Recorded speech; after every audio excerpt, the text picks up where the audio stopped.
Jaiprakash Narayan College of Engineering UGC Autonomous Mahbubnagar started our branch at Bandlaguda, Chandrayangutta, Hyderabad as Jaiprakash Narayan Engineering College offering BTech Computer Science and MBA. Counseling code JPNH. For more details contact 888680046250.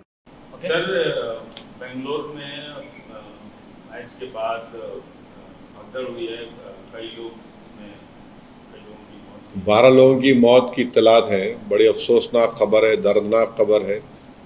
एक खुशी के मौके में इस तरह से stampede में भगदड़ में लोगों की मौत हुई है और वहाँ की एडमिनिस्ट्रेशन को ये देखना पड़ेगा कि ऐसा क्यों हुआ और कौन जिम्मेदार है उसका। ये बड़ी अफसोसनाक बात है। बस तकलीफदेह बात है कि ये सरकार को देखना चाहिए। मैं उन तमाम पीड़ित परिवारों के साथ हूँ, मगर जब आप इतना बड़ा फंक्शन कर रहे हैं तो इन सब पॉसिबिलिटीज को सोचना चाहिए था। इस हादसे के बाद गवर्नमेंट की तरफ से वो तो अब देखना चाहिए, उनको देखना चाहिए। बहुत तकलीफदेह बात है, बहुत तकलीफदेह बात है। लोग खुशी के लिए जमा हुए और वो खुशी जाके गम में तब्दील हो गया, जान चलेगी। नहीं, अब रिस्पॉन्सिबिलिटी वहाँ के एडमिनिस्ट्रेशन को देखना चाहिए क्यों हुआ ये। सर यहाँ पे हादसा हुआ और उनको हॉस्पिटल शिफ्ट कर रहे थे पुलिस और यहाँ पे फैसिलिटेशन प्रोग्राम चल रहा था। नहीं मालूम भाई, मेरे को तो नहीं मालूम, आपसे सुन रहा हूँ। बट बहुत ही अफसोसनाक चीज़ है, बहुत अफसोसनाक। सरकार इसका जवाब देना चाहिए। बिल्कुल, एडमिनिस्ट्रेशन वहाँ का लोकल एडमिनिस्ट्रेशन उनकी जवाबदेही होनी चाहिए। भारत ने दुनिया के सामने पाकिस्तान को बेनकाब किया। आप डेलीगेशन में शामिल थे, 4 देश घूमे, तो कैसा रहा सर ये आपकी बातचीत जो हुई उसमें आपने क्या बताया और वहाँ से आपको क्या रिस्पॉन्स मिला? नहीं, हमारे डेलीगेशन को हेड कर रहे थे जनाब जय पांडा और हम तमाम ने मिलकर कोशिश की, भारत के मौक़िफ़ को सामने रखा वहाँ पर। भारत की जो सिक्योरिटी कंसर्न्स है पाकिस्तान के टेररिज्म के ताल्लुक़ से और पहलगाम का वाक़या पाकिस्तान से आए हुए दहशतगर्दों ने किया। हमने उनको बताया कि वो जो TRF ऑर्गेनाइजेशन है, जो LET का नया नाम है, भारत ने यूनाइटेड नेशन सैंक्शन कमेटी 1262 के सामने दिसंबर 23 में, मई 24 और जून में हमने बताया था। और फिर जो ईमेल जो पहलगाम अटैक का एक्सेप्टेंस हुआ, वो 4 में से 2 ईमेल तो पाकिस्तान के मिलिट्री कंटोनमेंट बोर्ड के बाजू से निकले।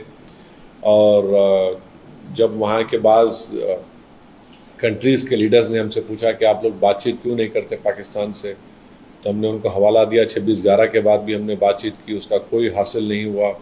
पठानकोट हुआ तो वहाँ की ISI की एजेंसी को नरेंद्र मोदी की सरकार ने गलत फैसला लेकर बुलाया, कोई हासिल नहीं हुआ। पाकिस्तान हमेशा हर टेरर अटैक इंडिया में कराता है, उसके बाद इनकार करता है, फिर बाद में जब प्रूफ निकलता है तो बोलता है हाँ ठीक है, आइए बताइए, मिल के काम करेंगे। आज भी बिलावल भुट्टो ने यूनाइटेड नेशंस में जो अहमखाना बयान दिया है कि एजेंसीज़ को मिलकर काम करनी चाहिए। अरे भाई, जब 26/11 और पठानकोट के बाद मिलकर ही किए थे तो क्या हासिल हुआ? आपने तो रिवॉर्ड कर दिया, बचा लिया उन तमाम दहशतगर्दों को। लखवी को आपने जेल में मौका दिया कि अपना बच्चा पैदा कर सके। और फिर बिलावल जरदारी भुट्टो ये भूल रहे कि उनकी माँ को किसने कत्ल किया, जो आतंकवाद की एक विक्टिम रही है। उनकी बेनज़ीर भुट्टो साहिबा की मौत के बाद 130 लोगों की मौत हुई। जिस यूनाइटेड नेशन में वो खड़े बैठकर ये बात कह रहे हैं, उसी यूनाइटेड नेशन ने बेनज़ीर भुट्टो साहिबा की मौत के ऊपर एक इन्वेस्टिगेटिंग प्रोब करने के लिए ग्रुप को भिजाया, जो यूनाइटेड नेशंस के मुख्तलिफ ममालिक के डिप्लोमेट्स थे। उन्होंने कहा कि पाकिस्तान ने शॉडी इन्वेस्टिगेशन किया। आप उसको तो देखिए, अपने गिरबान में झांक कर देखिए। जब आपकी वालिदा की मौत के ऑर्गेनाइजेशन आपको नहीं मालूम, आप भारत में बैठ के उंगली उठा रहे हैं, तो अहमखाना काम कर रहे हैं बैठकर। सर सीज फायर को लेकर आपकी क्या राय है? देखिए, पाकिस्तान के DGMO ने हमारे DGMO से बातचीत की। हमारे DGMO ने ज़ाहिर है देश के प्रधानमंत्री से बात करके ही तो उसको एक्सेप्ट किया होगा।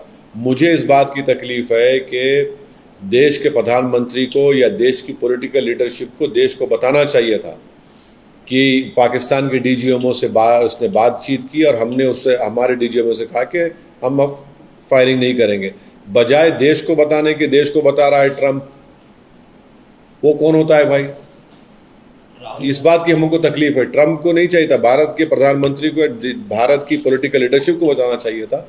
ये हमारे को इस बात की तकलीफ है। राहुल गांधी ने इसी पर कुछ टिप्पणी की है सर, सीज फायर को लेकर। भाई वो काबिल हैं, उनकी पार्टी के लोग काबिल हैं, वो अपने बयान को बता सकेंगे। मैं उस पार्टी का नहीं हूँ।